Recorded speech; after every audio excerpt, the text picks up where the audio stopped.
apa sih perintah Allah gitu ya?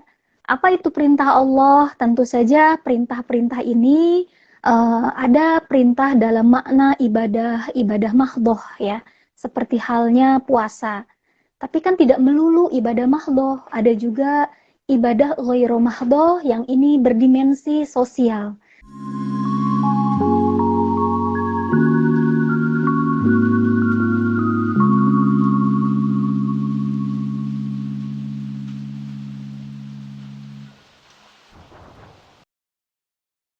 Bismillahirrahmanirrahim. Assalamualaikum warahmatullahi wabarakatuh. Selamat Waalaikumsalam sore warahmatullahi wabarakatuh. teman-teman sekalian. Salam sejahtera di kita semua. Eh, Terima kasih teman-teman sekalian yang sudah bergabung pada sore hari ini di dalam rangka program Nurkhalis Masjid Society Enlightenment Ramadan. Ini adalah tahun ketiga kita mengadakan sesi semacam sesi pencerahan gitu, Teh Neng. Terkait dengan berbagai isu tentu saja kita berbicarakan mulai dari isu puasa, kemudian termasuk juga soal nanti kita akan berbincang soal disabilitas. Jadi banyak sekali isu yang kita bahas pada pertemuan di Ramadan tahun ini. Nah, kita sudah kedatangan Teh Neng Hana. Beliau adalah dosen di Universitas Islam Negeri Bandung dan menjadi kaprodi di Akidah Filsafat Islam di UIN Sunan Gunung Jati Bandung. Nah, teman-teman sekalian, kita akan dengan Teh Neng kita akan bicara tentang puasa dan perempuan dan puasa Ramadan. Ini kita akan membincang soal mulai dari tadi disebut problematika perempuan, berbagai isu yang terkait dengan perempuan dan puasa, lalu kemudian juga kita bicara juga nanti soal isu-isu sosial saya kira. Saya langsung saja ke Teh Neng Hana untuk sekitar 15 menit sampai 20 menit Teh untuk memberi pengantar soal isu ini, lalu kemudian saya akan persilakan ke teman-teman untuk memberikan komentar dan pendapatnya. Silakan Teh Neng. Baik, terima kasih Kang Fah. Rozi aja Teh, Kang jangan Rozi, nama Kang lengkap, Rozi Rozi ya. aja. Oh iya, saya menyebut nama lengkapnya. Ya Kang Rozi ya, terima kasih sudah memberikan kesempatan saya di sore hari yang meskipun kalau di Bandung ini hujan tadi cukup besar ya. Ya ini adalah saatnya doa-doa itu mustajab ya. Gitu. Saat hujan, kemudian juga bulan puasa ya. Baik, saya akan mulai saja ya menyapa semua sahabat-sahabat yang sudah ada di IG ya. Assalamualaikum warahmatullahi wabarakatuh. Waalaikumsalam warahmatullahi Warahmatullahi. wabarakatuh. Iya, selamat sore ya, salam sejahtera buat kita semua. Alhamdulillah, alhamdulillahilladzi arsala rasulahu bil huda wa dinil haq liyudhhirahu 'ala dini kulli wa kafa billahi syahida. Asyhadu an la ilaha illallah wahdahu la syarikalah wa asyhadu anna Muhammadan abduhu wa rasuluh la nabiyya ba'dah. Ya yang saya hormati Kang Rozi dan juga seluruh tim dari Nurkhalis Masjid Society dan semua teman-teman yang sudah ada di live IG pada sore hari ini ya. Saya diberikan kesempatan untuk berbicara terkait dengan puasa dan perempuan gitu. Tadi ya puasa ini memang tidak khusus ya diwajibkan untuk perempuan, tapi juga diwajibkan untuk semua orang yang beriman. Ya tidak peduli laki-laki, tidak peduli perempuan, siapapun yang beriman, ini diseru oleh Allah dalam surat Al-Baqarah ayat 183 ya. A'udzubillahi minasyaitonirrajim. Bismillahirrahmanirrahim. Ya ayyuhalladzina amanu kutiba alaikumussyiyam kama kutiba alal ladzina min qablikum la'allakum tattaqun. Ya, di sini Allah berfirman, Allah menyapa kepada kita semuanya, tidak hanya perempuan juga laki-laki dengan sapaan yang indah ya. Wahai orang-orang yang beriman gitu. Seperti halnya pada saat kita menyapa orang-orang yang kita sayangi, kadang kita juga tidak menyapa dengan namanya ya. Anak kita misalkan, sayang sini kan gitu. Hei cantik gitu, jagoan Mimi kan gitu ya. Ya ini juga bukti bahwa Allah memang menyayangi kita gitu. Dan di akhir ayat tadi Allah berkata bahwa tujuan utama dari bulan puasa ya, bulan saum ini, atau kita mukmin ya, orang yang beriman diwajibkan berpuasa la'allakum tattaqun, agar kita tumbuh ketakwaan kepada Allah gitu. Nah, di sini nih, ketakwaan ini kadang kalau kita lihat definisinya, ini selalu dari SD kayaknya ya.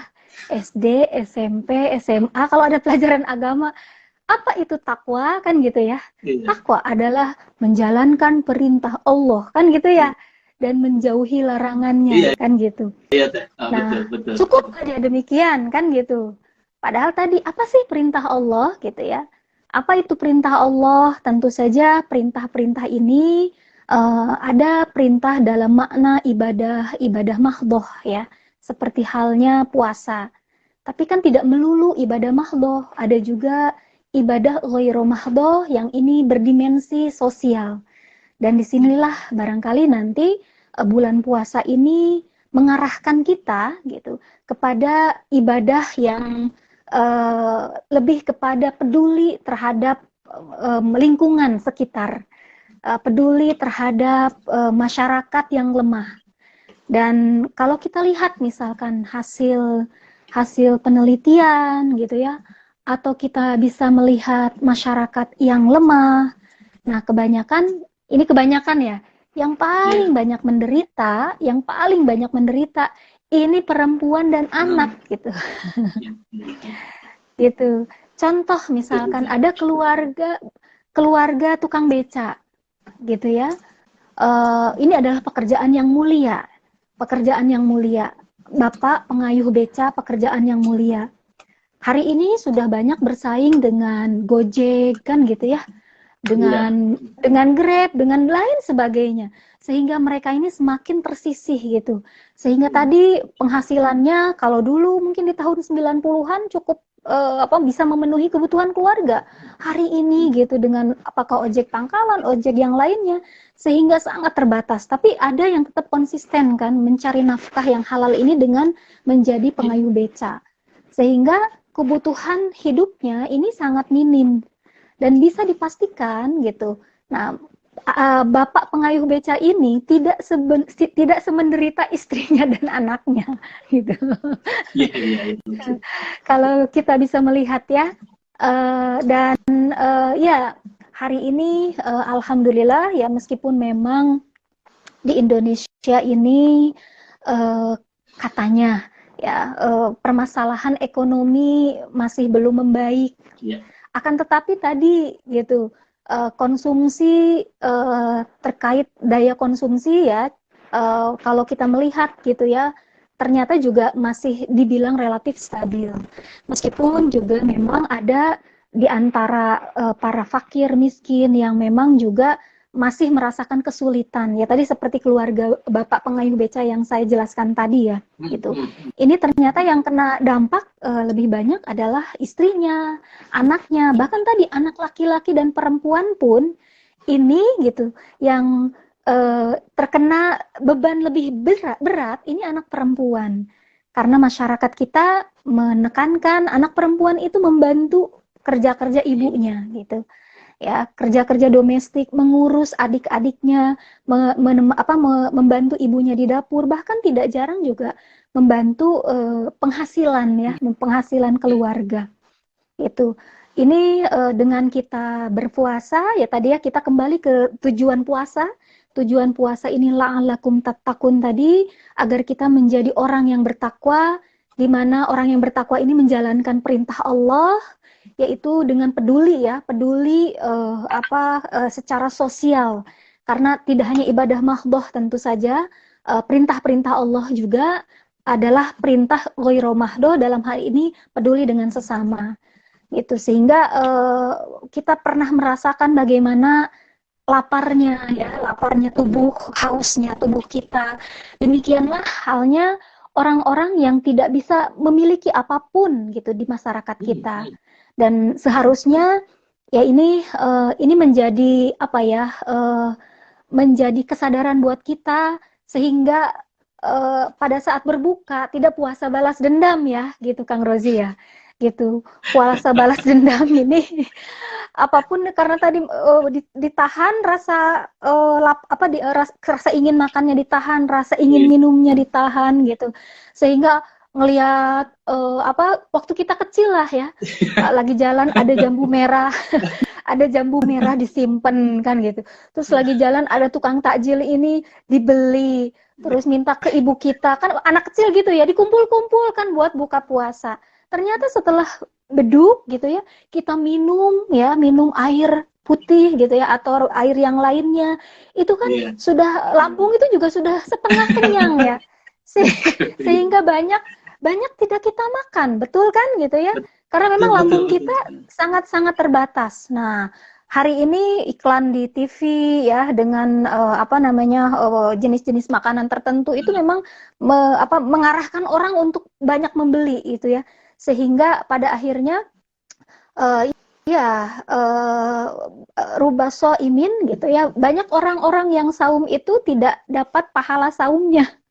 Yang dapat hanya lapar dan hausnya saja. Jadi ilal ju' wal atos ya, gitu. Jadi hanya mendapatkan lapar dan haus. Kenapa? Karena puasanya puasa balas dendam tadi gitu. Nah, ini padahal tadi ya selanjutnya juga dalam mengisi tujuan berpuasa ini khusus untuk perempuan ya.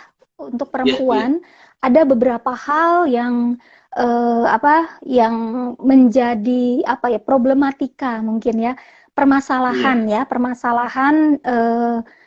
pada saat perempuan ini menjalankan ibadah puasa. Jadi kembali balelol begini. Ya, di sini dikatakan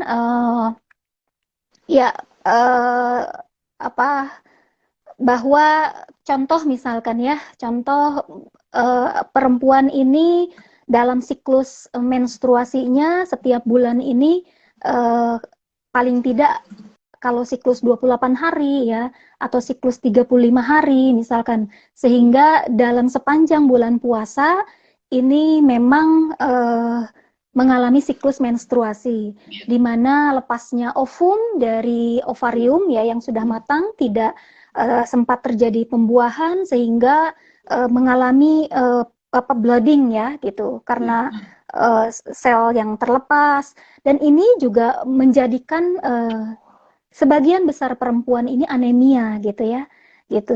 Anemia atau kekurangan darah zat besi ya.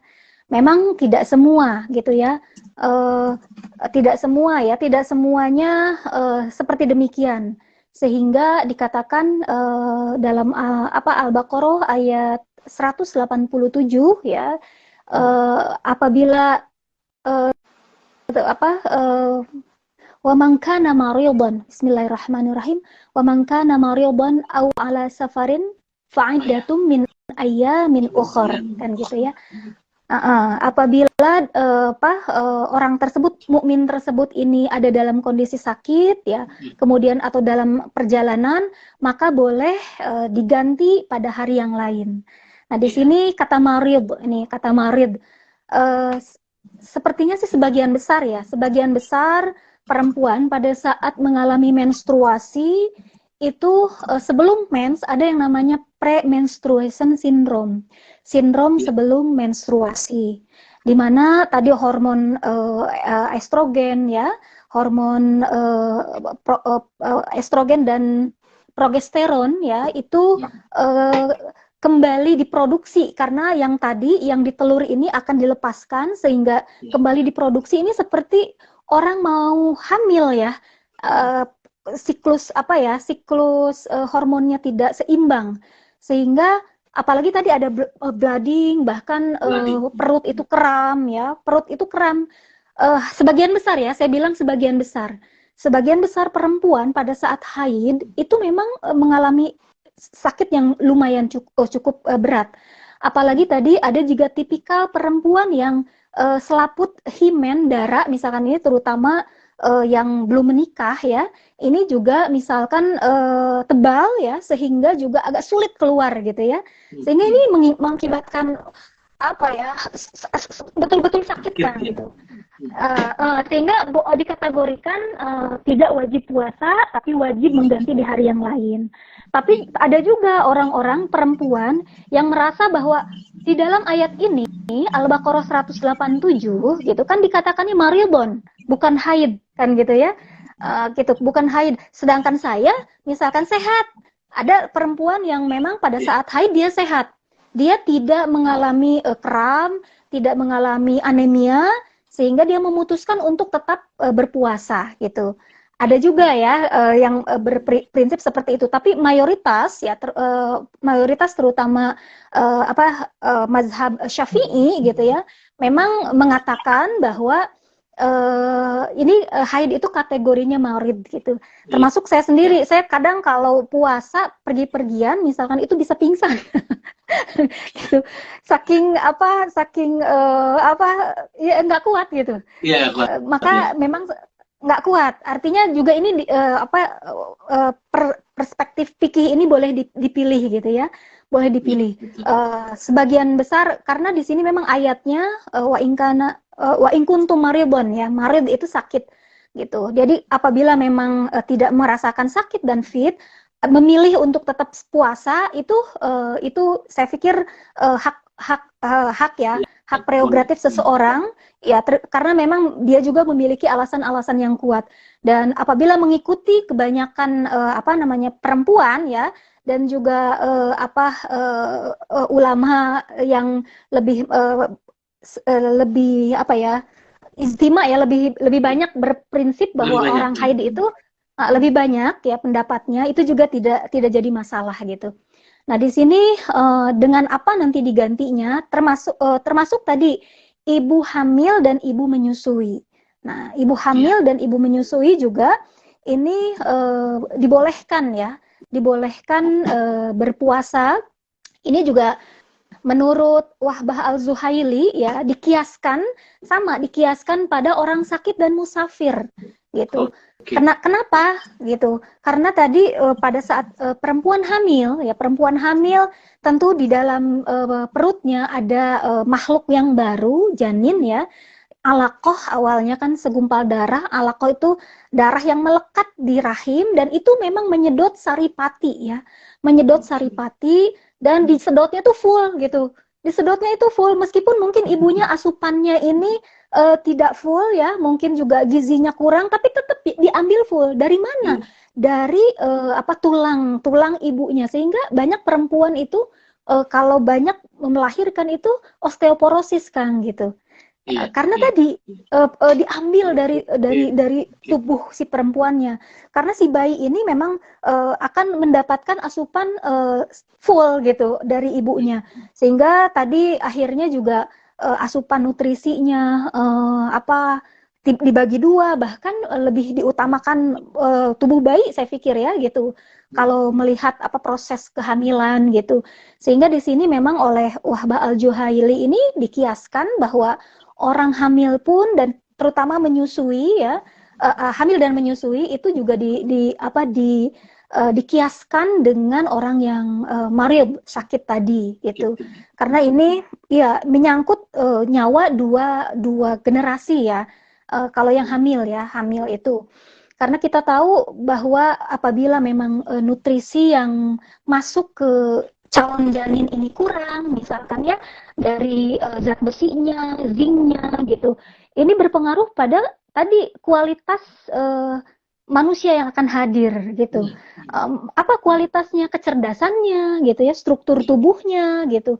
Sehingga kenapa misalkan lahir stunting ya. Stunting itu bayi yang lahir dengan tubuh kecil gitu. Sehingga pertumbuhannya tidak sepesat anak yang lain.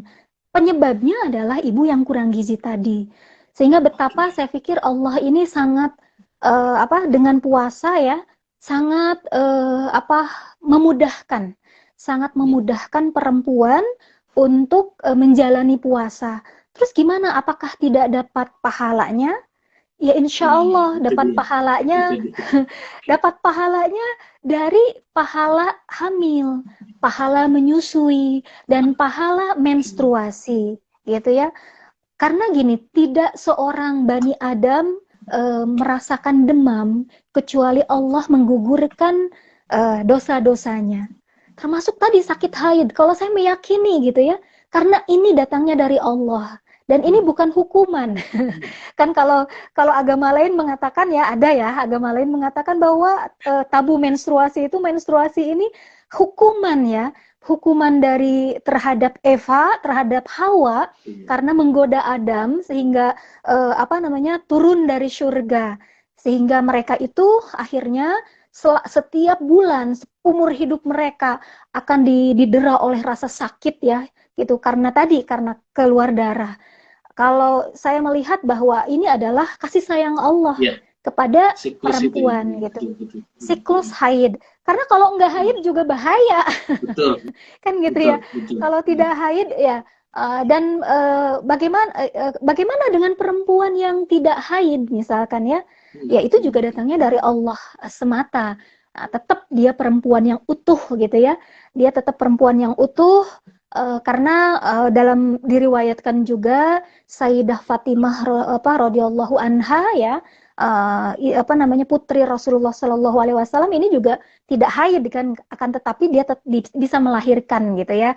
Wallahu alam ini ada semacam cerita tentang keutamaan Siti Fatimah. Akan tetapi dia bisa melahirkan anak. Cuma kalau menurut medis kan gitu ya, memang haid ini adalah sebuah indikasi bahwa tubuh perempuan ini sudah menghasilkan telur yang matang dan bisa bereproduksi ya. Namun tadi mungkin bukan berarti tadi perempuan anak misalkan yang sekarang kan 9 tahun udah haid ya, ada 8 tahun udah haid. Oh kalau gitu Teh Hana boleh nikah dong kan gitu. Nah kalau ini ya kalau haidnya, saya berbicara haid, bukan boleh nikahnya kan gitu. Karena yang dimaksud balik di sini itu baligul hulum. Balik karena sudah, kalau laki-laki mimpi basah, kalau perempuan ini sudah haid gitu. Tapi belum boleh untuk menikah karena belum balighu syiddah. Jadi di dalam Al-Quran juga tidak hanya baligul hulum. Ini di fikih ini kadang melihatnya balignya tuh baligul hulum, tidak baligus syiddah.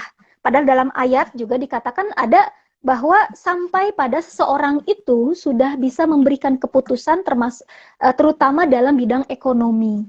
Jadi diharapkan memang sudah mandiri secara ekonomi kan gitu.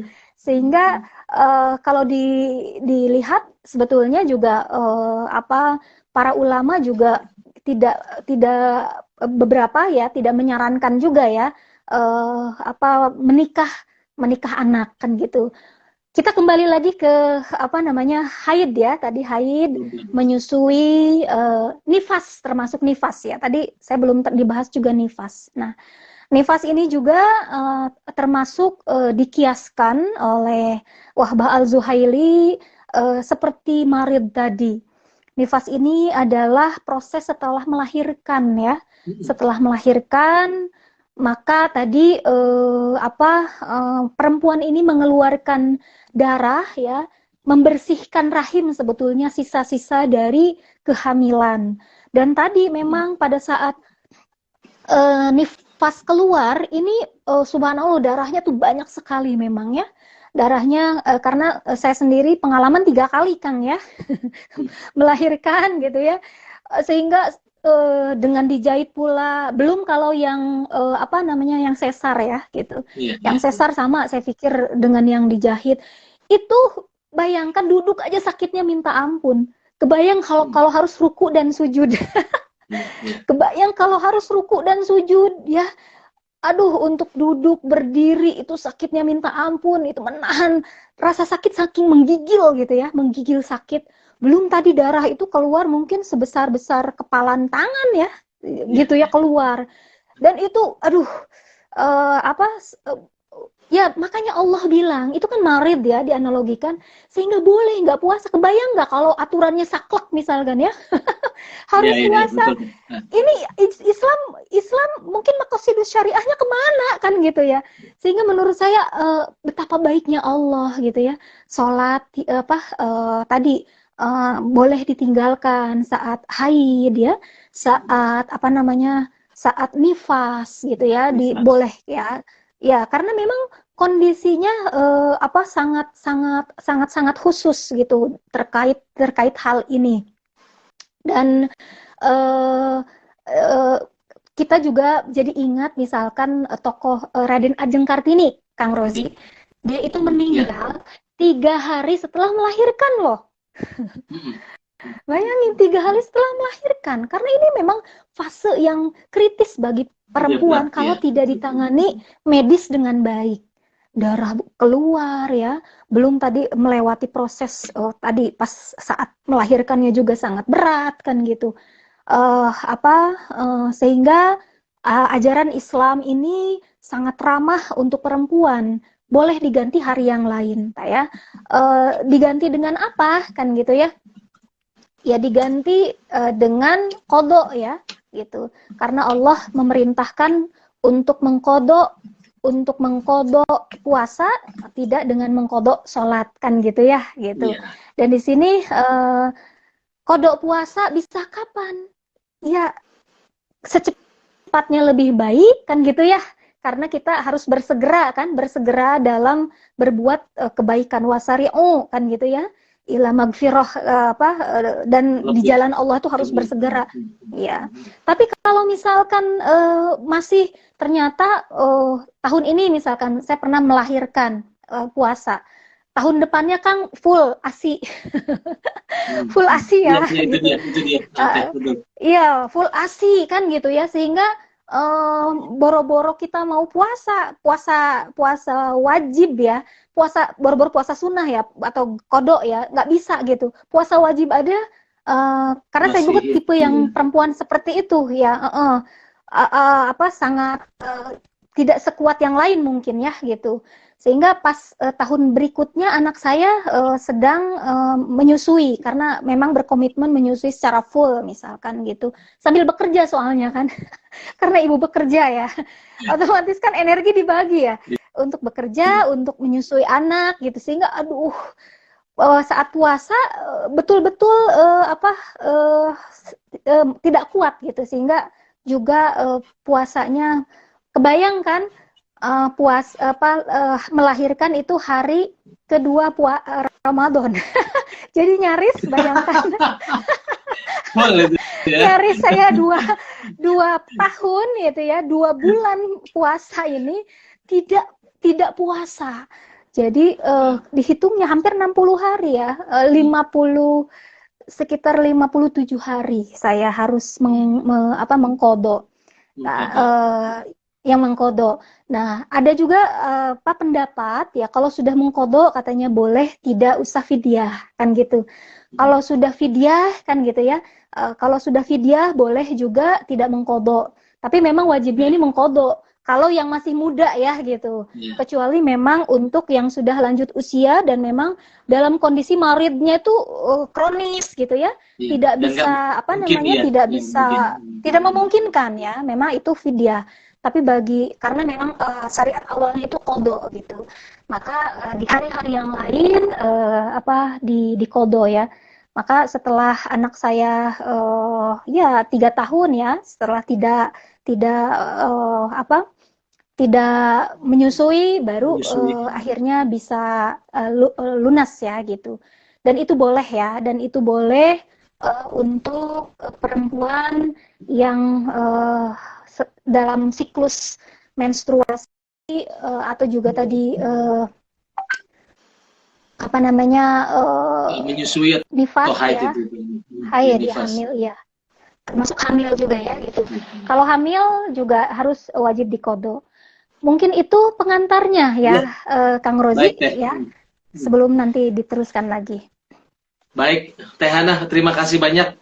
Ini memberikan perspektif yang menurut saya maju ya, karena tadi kegamangan mengenai pendapat ulama atau pendapat alimah perempuan yang saya kira perlu jadi rujukan mengenai mereka yang paham tentang fikih perempuan, merasakannya.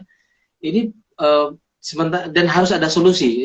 Kayak tadi misalnya, ini ada pertanyaan, bagaimana Teh kalau perempuan, tadi sudah sempat dibahas tapi mungkin sedikit lagi, bagaimana perempuan yang tidak bisa tadi tahun berikutnya dia tidak bisa mengganti, apakah itu dihitung dengan tambahan? Karena ada pendapat, ini nggak tahu pendapat ulama atau apa, belum jelas, dia bilang pendapat kalau tidak bisa mengganti tahun berikutnya maka kamu akan digandakan ininya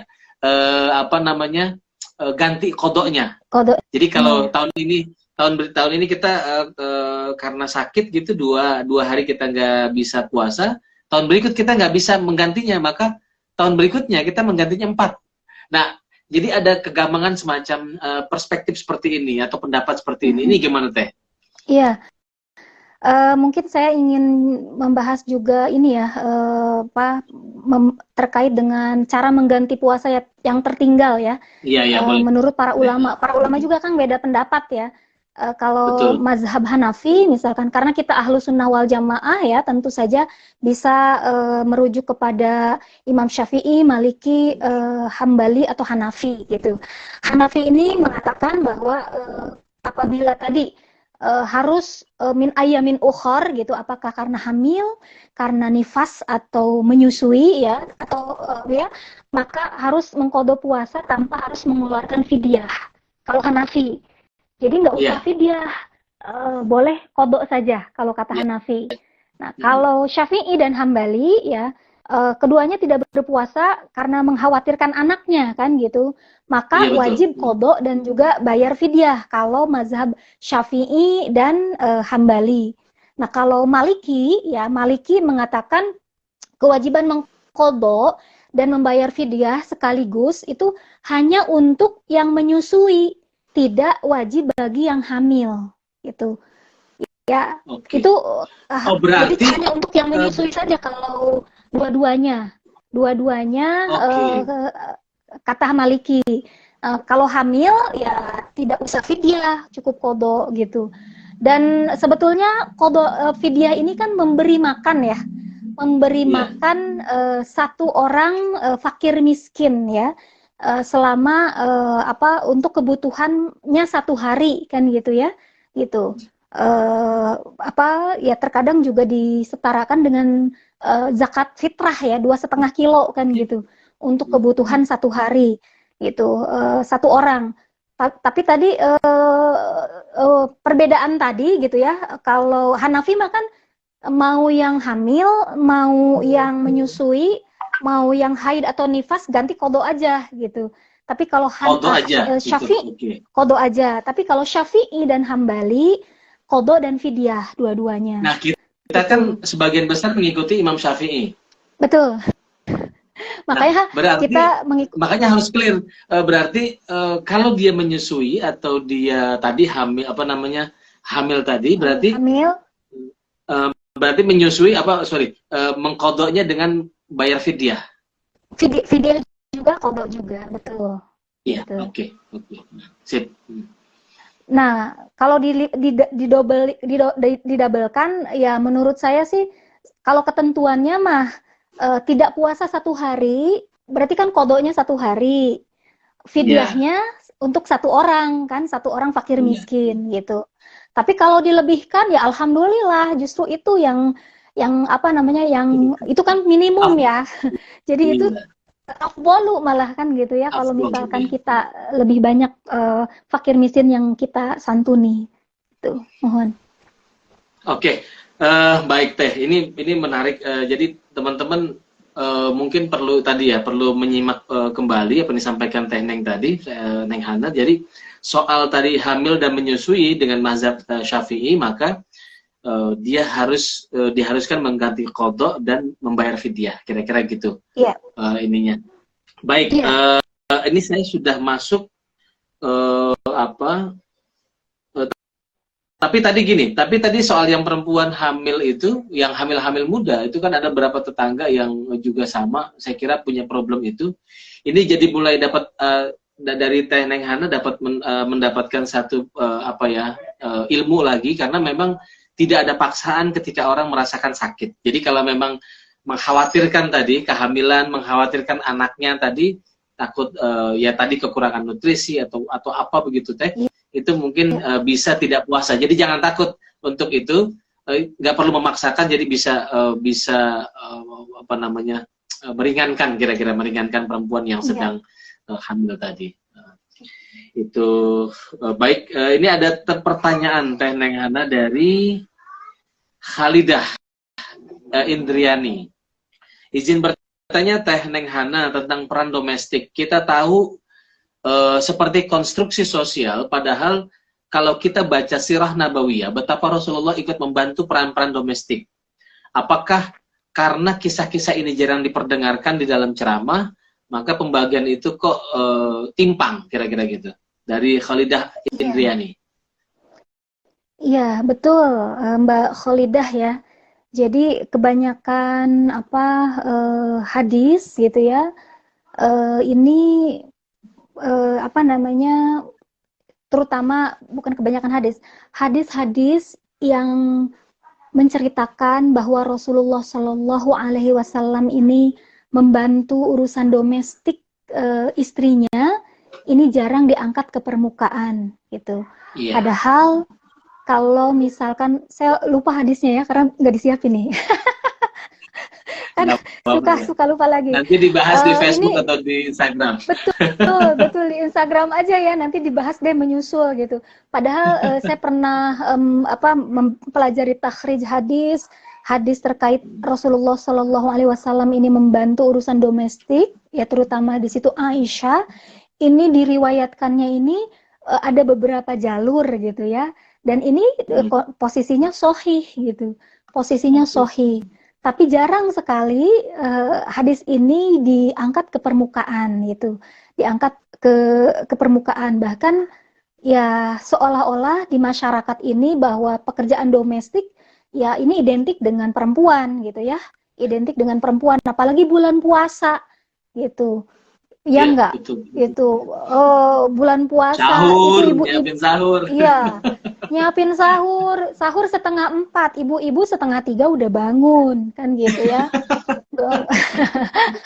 Gitu, 2:30 udah bangun, apakah menghangatkan, apakah memasak lagi ya, menyediakan untuk keluarga kan gitu. Terkadang ini juga tidak berbagi peran gitu antara suami dan istri kan ya.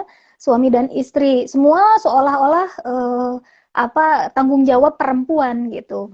Belum punya anak yang masih kecil ya, yang kecil yang lagi belajar saum, itu kan harus disuapin ya Allah sambil tidur, sambil diais, digendong kan ya. Karena memang kita sedang mendidik anak kita ya. Itu kadang juga kan bapaknya enggak kan gitu, ibunya. Jadi udah mah riweuh kan gitu. Belum buka puasanya ya, pesanan-pesanan dari bapaknya, anaknya dan lain sebagainya. Ya. Ya, syukur-syukur juga ini ekonominya tercukupi gitu. Bagaimana dengan perempuan yang diceritakan di awal tadi ya gitu, keluarga yang secara ekonomi terbatas. Mungkin dia juga membantu suaminya jadi kuli cuci baju kan gitu ya. Mungkin juga jadi PRT dan lain sebagainya. Sehingga numpuk ya. Padahal kalau melihat fikih klasik gitu, fikih klasik juga mengatakan bahwa tanggung jawab atau tugas perempuan di rumah tangga gitu ya, itu adalah melayani suami gitu ya, melayani suami sebetulnya untuk kebutuhan seksual misalkan ya dari fikih klasik. Sedangkan yang memberi makan siapa? Yang bertugas memberi makan ya suami sebetulnya. Jadi memberi makan tuh sampai memang masuk ke mulut gitu loh. Bukan hanya uang mentahnya aja. Harusnya iya, karena perintahnya bukan ngasih duit atau ngasih makan gitu. Ngasih makan perintahnya juga, bukan nyuruh masak gitu. Jadi kalau fikih klasik itu sampai memang yang memastikan istrinya makan, anaknya makan suaminya gitu. Sehingga memang akhirnya juga terus bagaimana dengan urusan pekerjaan rumah, termasuk pekerjaan rumah gitu, karena yang di fikih klasik dikatakan bahwa tugas perempuan itu tadi gitu, eh, ya hanya melayani suami dan secara reproduksi gitu kan. Akan tetapi kan ini sodakohnya apa? Sodakohnya istri solehah kan harus punya, banyak bersodakoh pada suaminya. Iya, sodakoh posisinya bukan wajib. Ya namanya sodakoh Nah, itu sunnah kan gitu, sunnah. Kalau dilakukan mendapat pahala, tidak dilakukan tidak apa gitu. Sedangkan laki-laki itu wajib. Sedang laki-laki itu wajib gitu. Jadi ini kadang ya kan tehana sodako, tapi akhirnya sodako itu kan karena sunnah, tapi akhirnya jadi wajib gitu loh di masyarakat kita ya, di masyarakat kita. Bahkan kalau ada laki-laki yang membantu, misalkan membantu apa jemur baju gitu istrinya, ya itu disebut sosis kan ya apa kata si Sule itu susis ya, suami siun istri gitu, cek Sunda. Kata Sunda mah. Padahal bukan karena takut, justru karena rasa cinta, karena rasa sayang, sehingga saling gitu. Dan itu pula yang dicontohkan oleh Rasulullah ya, di mana Rasulullah Shallallahu Alaihi Wasallam ini contoh misalkan menjahit bajunya sendiri, itu hadis sahih. Jadi berarti bajunya bolong, dijahit sendiri, tidak minta gitu, Bu, misalkan ya gitu. Kalau sekarang bapak-bapak kalaupun nggak bisa menjahit, ya ke tukang jahit bayar sendiri kan gitu. Karena lebih profesional daripada istrinya. Bisa jadi kan ya, nggak jelas. Nanti marah-marahin lagi. Nanti udah bolong ini tidak rapi, dimarahin pula gitu kan.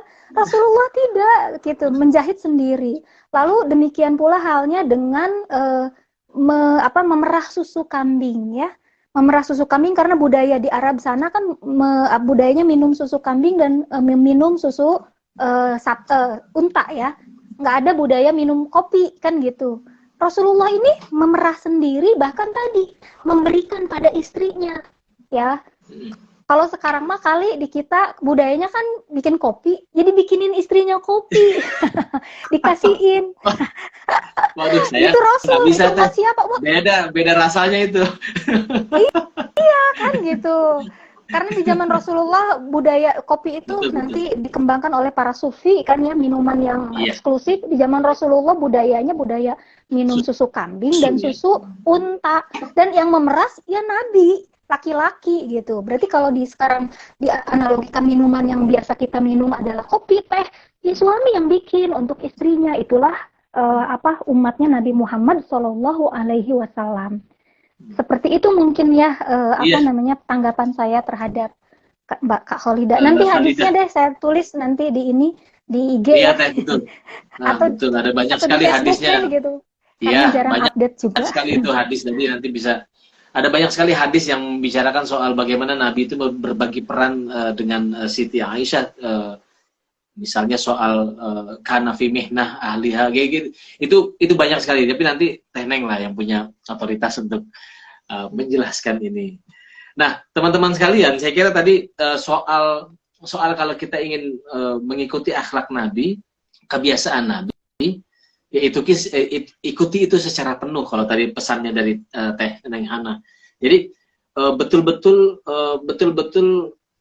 tidak menjadi tuan dalam arti itu. Artinya kita berbagi peran.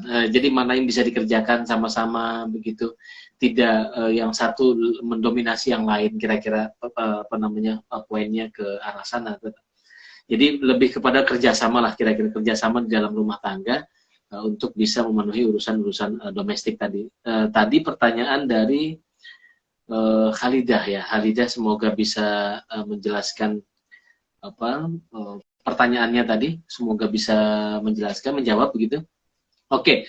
Berikutnya soal ini Teh, soal kalau tadi masuk pada soal pembagian kerja dan bulan Ramadan itu sering juga dipersepsi sebagai bulan kesetaraan. Bulan kesetaraan. Halo? Ini ada putus-putus? Ya. Jadi bulan Ramadan itu saya baca dalam satu naskah itu sering diibaratkan sebagai bulan kesetaraan. Kenapa bulan kesetaraan? Karena dia ditandai dengan Ramadan itu ada spirit berbagi di situ. Jadi bukan hanya berbagi terhadap tadi di awal Teh Neng Hana bicara soal bagaimana membagi, ada kepedulian begitu, Ramadan melahirkan kepedulian, tetapi juga soal bagaimana kita meninggalkan budaya konsumtif tadi yang disampaikan. Nah, mungkin bisa dielaborasi soal ini teh, soal bulan kesetaraan. Jadi bukan hanya tadi soal apa berbagi peran, tapi juga soal tadi kita laki-laki dan perempuan, suami dan istri dan lain sebagainya. Iya, Silakan teh. iya, iya, baik. Eh, ya, puasa Ramadan ini memang saya sangat setuju sekali bahwa ini adalah tidak hanya syahrul Quran, tapi juga bulan kepedulian terhadap sesama, terutama yang lemah, dan masih banyak di antara kita yang lemah ini uh, jenis kelaminnya perempuan ya, perempuan dan juga anak gitu. Sehingga di bulan ini tadi di sekup keluarga suami dan istri juga harus saling berbagi peran ya, menyiapkan berbuka, menyiapkan sahur ya, juga ibadah-ibadah yang lain, termasuk juga ibadah sosial gitu ya, ibadah sosial di mana tetap saja kebutuhan pokok itu harus dicukupi ya, kebutuhan pokok harus dicukupi, dan juga banyak gitu ya, banyak di antara masyarakat kita yang lemah itu berjenis kelamin laki-laki, berjenis kelamin perempuan gitu. Dan kenapa misalkan juga ada sampai zakat itu salah satu mustahik gitu ya, itu adalah perempuan korban misalkan ya, apakah perempuan korban kekerasan dalam rumah tangga, perempuan korban kekerasan seksual, karena dengan kejadian-kejadian luar biasa yang terjadi dalam hidupnya, dia tidak lagi optimal menjalankan fungsi-fungsi kehidupannya. Dan karena tidak optimal, sehingga secara ekonomi juga terbatas, Kang, gitu. Sehingga secara ekonomi terbatas. Contoh misalkan saya memiliki dampingan juga ya, anaknya ini korban kekerasan seksual yang nanti kemarin mungkin akhir tahun 2021 ya, ini oleh teman Facebooknya nanti dijual di MyChat dan lain sebagainya. Ini mempengaruhi satu keluarga tersebut ya, karena gara-gara media viral kan, viral ya, sehingga juga pemerintah jadi turun tangan gitu, dan yang jadi masalah mereka harus pindah-pindah rumah karena tadi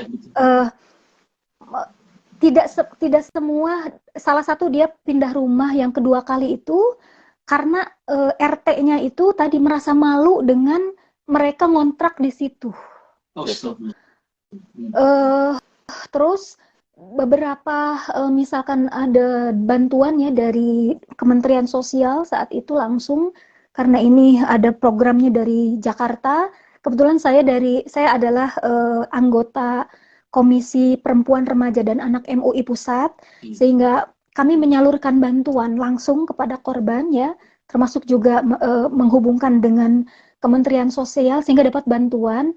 Nah, memang sejatinya sih harus lewat RT RW ya gitu sejatinya, tapi karena keterbatasan dan memang kadang harus cepat gitu ya, sehingga orang Jakarta pusat itu juga langsung, karena pendampingnya saya jadi langsung dan lain sebagainya lah, intinya bahwa pemerintah daerah merasa tidak dilibatkan dan lain sebagainya, sehingga membuat keluarga tersebut tidak nyaman dan akhirnya pindah gitu ya, karena pindah otomatis kan bapaknya karena jualan harus baru lagi di lingkungan baru lagi ya, ini juga ngaruh dengan penghasilan gitu, sehingga tadi ya kebetulan juga sakit kan gitu ya, bapaknya sakit, anak anak perempuannya ini juga akhirnya saat masih kelas 1 SMP kan saat itu, dan hari ini tidak mau sekolah karena saking malunya gitu.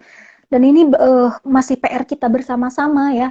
Dan saya pikir tepat sekali kalau orang-orang seperti ini ya mendapatkan santunan di bulan puasa ini, tidak hanya bulan puasa ya gitu.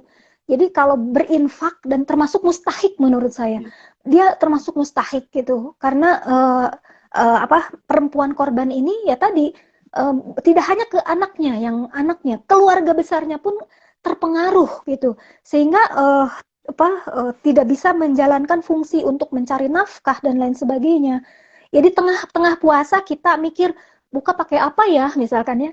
Mereka beras aja uh, tidak Iya. punya kan gitu, tidak punya gitu, sampai ya sempet nge-WA saya sampai aduh ya Allah kan karena bapak saya sakit teh, aduh saya langsung apa ya, ya makanya saya sangat setuju dengan yang dilakukan oleh Mbak siapa Yulianti Mutmainnah Iya. ya, dengan apa namanya zakat untuk korban kekerasan tadi ya, karena Nah, ini bisa jadi seperti itu. kita akan bahas itu nanti sama Mbak Yuli nanti di Iya, pertemuan berikutnya. iya, Secara jadi lebih ini detail. ngenes gitu, karena orang kadang hanya memandang mereka itu masuk loh kategori fakir miskin kan gitu ya, fakir miskin dikarenakan kasus yang terjadi. Tadinya sih Kang bapaknya kerja biasa ya, jualan, terus juga karena ya, jualan beberapa hal lah gitu. Karena tadi pindah-pindah ya, 3 kali pindah sehingga terganggu, apalagi juga kesehatan dan lain sebagainya ya. Meskipun sudah divonis kemarin gitu ya si pelakunya, tapi kan tidak setara dengan masa depan yang sudah direnggutnya. Dan mudah-mudahan hadirin-hadirin sekalian gitu, marilah kita mulai berbuka dengan uh, betul-betul sederhana, mengikuti aturan Rasulullah. Rasulullah itu kan cukup dengan hanya 3 atau 7 kurma ya Kang ya, itu cukup sampai misalkan sahur kembali. Kalau kita kurma itu cemilan. Betul nggak? Iya nggak? Kalau kita kurma itu cemilan gitu. Betul deh. Iya kan gitu. Kalau Rasulullah itu untuk sampai sahur lagi tuh 7 kurma kan gitu. Dan dengan air putih itu cukup seharian. Kenapa akhirnya sehat badannya gitu ya. Dan yang lainnya, kalau kita tadi belum gorengannya, belum seblaknya, belum baksonya, belum batagornya, apalagi di Bandung ini, makanan enak ini di mana-mana. Banyak sekali di Bandung itu. Ada seblak iya. juga. Iya, betul. Itu apalagi udah taraweh, nanti udah taraweh, aduh ada kerupuk mie, ada apa asinan darah. Sehingga lebaran puasa itu bukannya turun tapi malah naik gitu. Karena tadi bukanya sangat-sangat konsumtif hari ini gitu. Yuklah kita bebenah, mungkin mulai memikirkan saudara-saudara kita yang tadi di sekeliling kita ya. Ternyata masih banyak sekali yang betul-betul merasakan lapar tuh bukan karena puasa. Puasa itu karena memang harus puasa, harus nggak punya makan kan gitu. Sehingga ini bulan berbagi, dan lagi-lagi senantiasa ya perempuan dan anak yang menurut saya paling menderita ya. Karena tadi ya, apalagi kalau sudah mengalami reproduksi kan gitu, sehingga tubuhnya tidak sekuat bapaknya tentu saja ya. Gitu, tidak sekuat apalagi kalau anak perempuan ya. Gitu. Betapa ringkih ya yang saya dampingi ini kecil, aduh.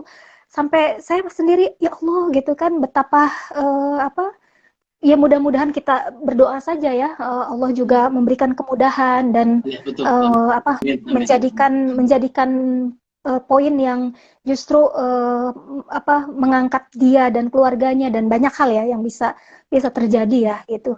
Dan ya tidak bisa dibiarkan tanpa kita ya, civil society yang bergerak, karena tentu dan menghubungkan dengan state ya, dengan pemerintah, menghubungkan dengan lembaga-lembaga yang memang kompeten mendampingi gitu ya.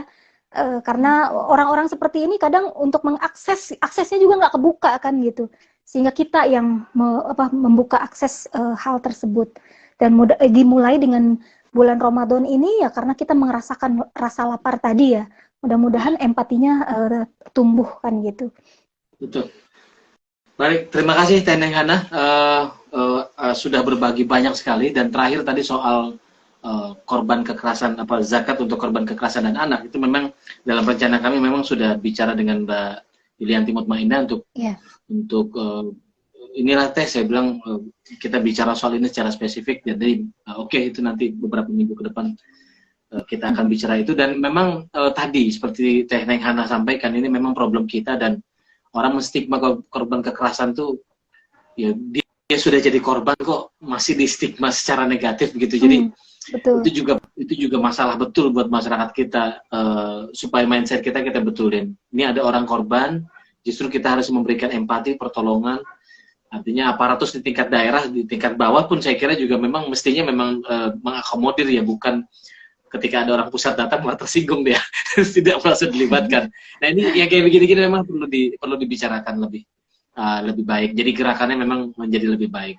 Nah, zakat untuk korban kekerasan juga saya kira nanti spesifik lagi nanti akan disampaikan di beberapa minggu berikutnya. Tetapi paling tidak bahwa kita terilhami dari pembicaraan pada sore hari ini, bahwa zakat itu memang tidak bisa boleh untuk orang-orang seperti ini ya, rentan seperti ini. Jadi bahkan terobosan sekarang saya kira juga akan menjadi lebih banyak ya, untuk beasiswa, untuk macam-macam. Saya kira udah banyak ini, banyak dan zakat banyak lembaga yang ya jadi lebih produktif ininya, terobosannya lebih banyak. Teneng Hana, terima kasih banyak. Kita sudah sampai di ujung acara, dan teman-teman sekalian, tadi kalau kita merefresh kembali apa yang disampaikan oleh Dr. Neng Hana tadi, ini tadi beberapa isu soal selain isu sosial yang tadi bicarakan di akhir, itu ada menyangkut soal fikih perempuan tadi, soal haid, soal nifas, soal mereka yang sedang menyusui dan lain sebagainya. Itu juga punya keringanan untuk tidak berpuasa dan tetap mendapatkan pahala dari dari pahala menstruasinya, dari menyusuinya, dari hamilnya dan lain sebagainya. Jadi tidak ada yang kurang sebetulnya dari karena kita diciptakan dan utuh dengan rahmat yang juga utuh diberikan oleh Allah Subhanahu wa taala. Terima kasih Teneng Hana. Kita besok kembali lagi di jam 4 sampai jam 5. Besok kita akan bicara dengan ada salah satu mubalighah dari Nur Khalil Masjid Society, namanya Siti Nur Khalilah.